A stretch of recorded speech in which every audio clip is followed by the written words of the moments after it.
boys and girls. Happy Tuesday. I know probably your mom and dad are talking about the return to school, as the teachers are also thinking about that because it's coming. But tonight we are going to read this story called Goldilocks and Just One Bear.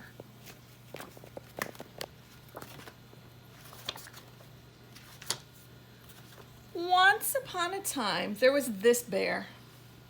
One minute he was strolling in the woods, all happy-go-lucky. The next minute he didn't have a crumb of a clue where he was. He was one completely lost bear. The bear didn't much like this place. Too many bright lights and not enough twigs. Too much loud honking and beeping and not nearly enough owl hooting. The bear was also a teeny bit scared, and his furry legs were slightly wobbly. Maybe the thing to do, said the bear looking around, is to pop into Snooty Towers and get away from this terrible racket. So this apartment building is called Snooty Towers. But the revolving door at Snooty Towers made the bear dizzy, and being dizzy with wobbly legs was bad news. What the bear needed was a little rest. A little rest somewhere would definitely make things right. So there he is. He's on the elevator, looking for a place to rest. The bear peeked through a door and thought how very pleasant it was up here. Not nasty and noisy like down there, said the bear. Just the place for a little rest. All that whooshy traveling was certainly a hungry business, so before his little rest, a little porridge seemed like a good idea. This porridge is too soggy. Is that porridge? This porridge is too crunchy. This porridge is a bit on the dry side, but it is better than nothing. What's he eating? He's not eating porridge, is he? He's eating toast. Now, the bear was ready for his little rest. This chair is too ouchy. This chair is too noisy. Look at what he thinks is a chair. This chair is just right.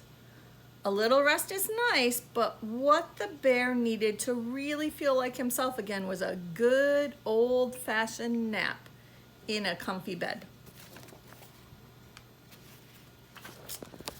This bed is too frothy. This bed is too pink. This bed is just right. And soon he fell asleep.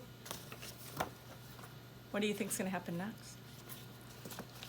The bear dreamed of crunching through leaves. The bear dreamed of puttering around in his slippers. The bear dreamed of a voice shouting very, very loudly. Somebody has been eating from my fishbowl, said the daddy person. Somebody has been eating in the kitty's food, said the mommy person. And somebody has been eating my toast, said the little person, and they've eaten it all up. Unfortunately, the bear was not dreaming at all. He was wide awake and back in real life again. Somebody has squished my cactus, said the daddy person. Somebody has upset my dear little kitty pumpkin, said the mommy person. And somebody has popped my beanbag chair, said the little person. Somebody has been sleeping in my bath, said the daddy person. Somebody has been sleeping in my bed, said the mommy person. Shh, whispered the little person. I think that somebody is sleeping in my bed right now. The bear peeked from under the covers to see a daddy person a mommy person and a little person standing right there.